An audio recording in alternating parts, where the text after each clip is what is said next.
HBCUs for the semester of 2018 and 2019 for that academic year. So it makes a lot of sense with what Beyonce tried to do. And it was just really cool. And that was one of her, hands down, one of her most amazing performances. So, that I'm going to wrap that up on that. But moving right along, something I was thinking the other day, I was like, we need to be, I don't know if anybody follows Will Smith online or not. I'm not sure if anybody follows Will Smith online, but Will Smith is one of the most amazing actors ever to me. I mean, this is like today's podcast is very passionate, everyone. It's like passionate, okay? Super passionate. I sound so passionate today. But Will Smith is just amazing. And if you this is just a small one. I want y'all to follow him on Instagram, and I want y'all to see what it's like. Just like, he's freaking amazing. Like, I can't believe it. But just being an amazing person makes me want to talk about something else.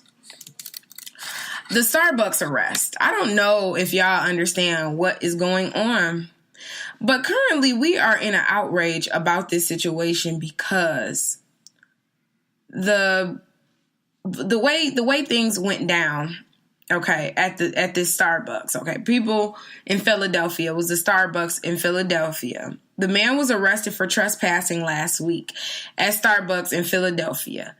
A white Starbucks employee called the police on the man, who said they were waiting on a friend. A video of the arrest ignited a national uproar and led to protests and calls for boycott. So right now, everybody, we do not support, even though black people really never supported Starbucks too much anyway. But if you were a black person Starbucks supporter, just let them go. It's done. In the first public comment since the arrest, Schultz, I take this back. I forgot to tell you what his name was. Starbucks founder Howard Schultz says he's ashamed and embarrassed by the arrest of the two black men at one of his coffee chain stores. So let's go back into what I was trying to report, because I did not do my due diligence on that.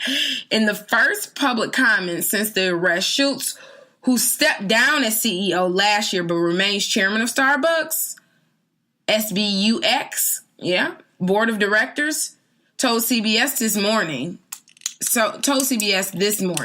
that the reason the call was made is because they were African American. And I'm going to quote what he said. He said, "I think you have to say, in looking at the tape, she demonstrated on her own level of consciousness bias." Schultz said of the employee, and in looking at the tape, you ask yourself whether or not this was a racial profiling. It's interesting to me that, and then, moving forward, everybody's in an uproar about it, and moving forward to it, to go deeper into it. Starbucks on May 29th is shutting down all its stores to do a racial biased workshop with everyone to help them understand racism. So to me, I thought this was very interesting that in 2017, we still have to deal with racism.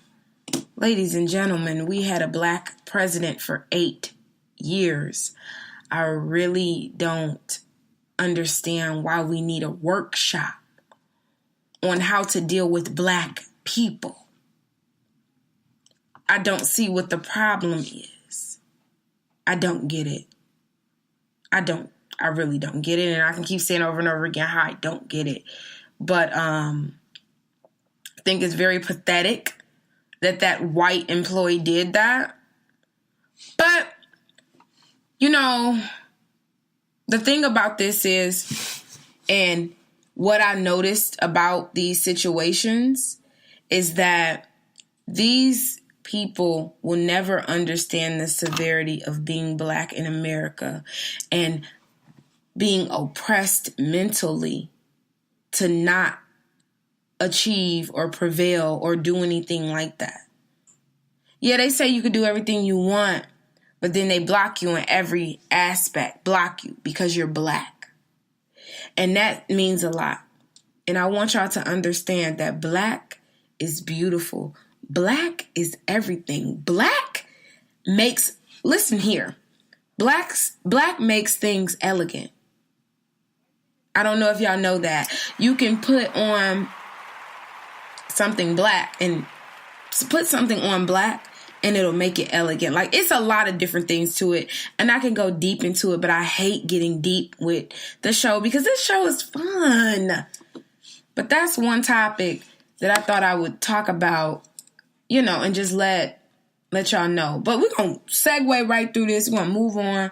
But Black Lives, we're not telling people Black Lives Matter anymore. We matter, and we're going to show you that we matter. Beyonce did that at Coachella. She was helping you understand that, at that level in her career, she had to do that. She told her mother that. It's on Instagram. If you follow Miss Tina Lawson, you'll see that she says, I was very nervous about that the white people wouldn't get it. That's what Tina Knowles said, that I didn't think the white people would get it. And Beyonce said, Mom, at this point in my career, it's my job to insert my Blackness into the situation.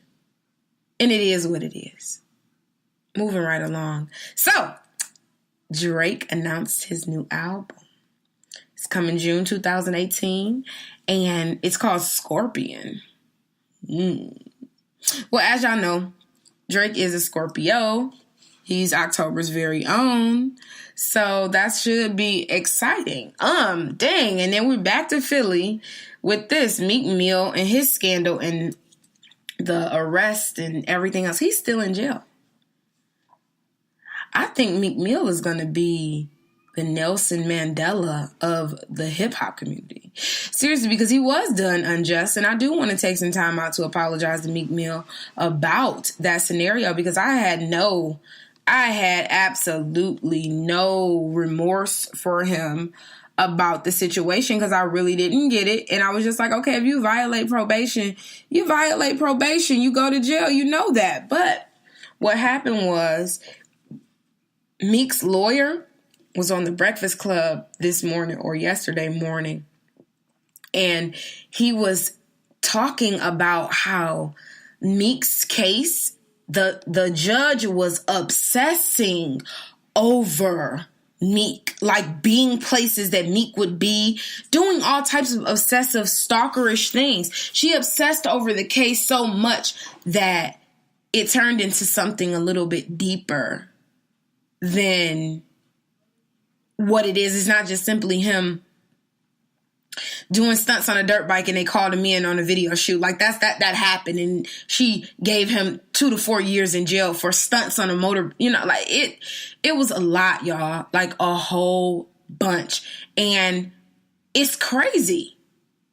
It's really, really crazy. It's really crazy that this is going on. So with that being said, I want to say free Meek Mill. And I want to, when he hears this podcast, I want to say I apologize to Meek Mill for my months of slander about the situation. I am sorry. And I did not know that it was that severe. And I do apologize for not doing the proper research on your situation. I do apologize for that. So, we're just going to move right along. So we talked about Coachella. We talked about Drake, Will Smith. Oh my God, we talked about Will. We talked about so much in current entertainment right now, but TV. Let's go over. So, I stopped, honestly, y'all, I have a bad habit of this. Listening to something and something else catch my attention. Listening to something and something else catch my attention.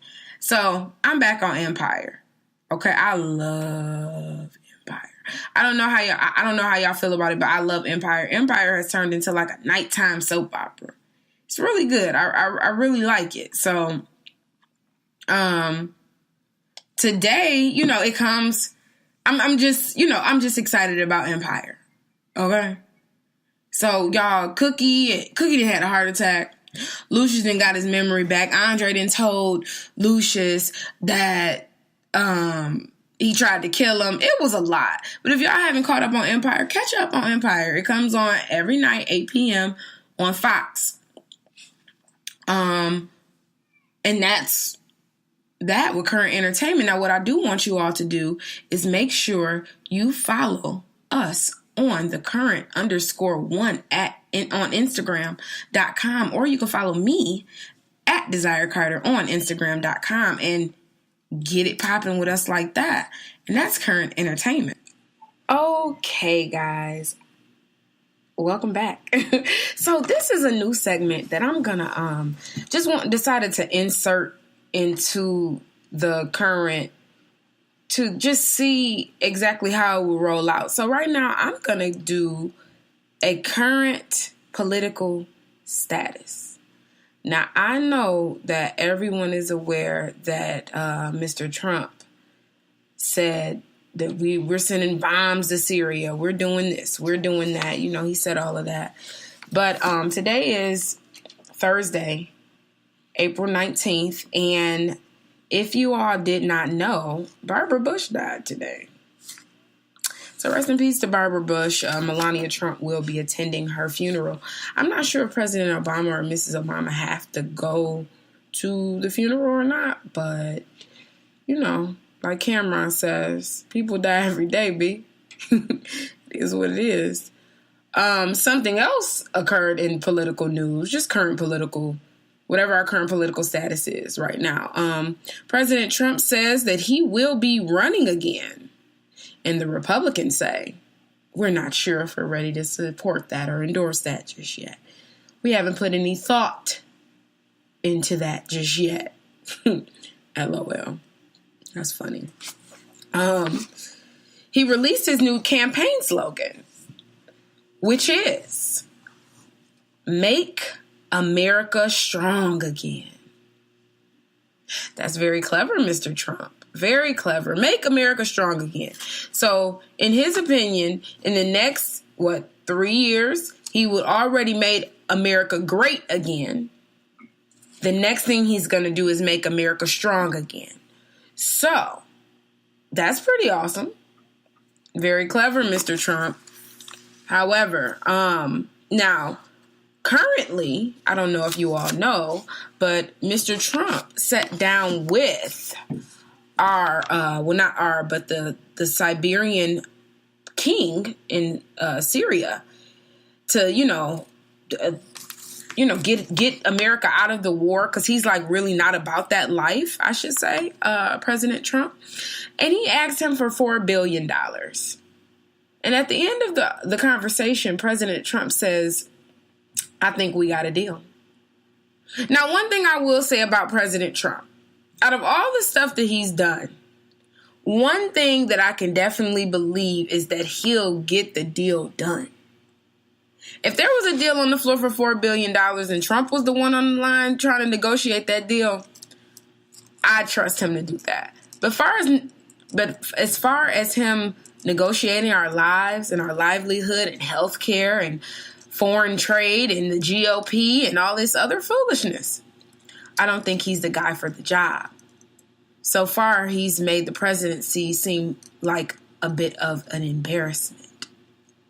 He's made the Oval Office look like a complete joke. But that's neither here nor there. Hopefully, we are not going at war with Syria, or there is not World War III on the line. Y'all, let us pray. Let us pray. Hopefully, that's not the case. In more political news, Flint currently still does not have clean running water. Still full of lead. It's still messed up. But I'm not sure if you know, the governor of Michigan signed some wild deal for, I think it was GM to pump water. And then after that, the governor said that Flint is no longer allowed to get free bottles of water anymore. They can't get that. So their clean water supply is completely cut off, and they're completely out of the loop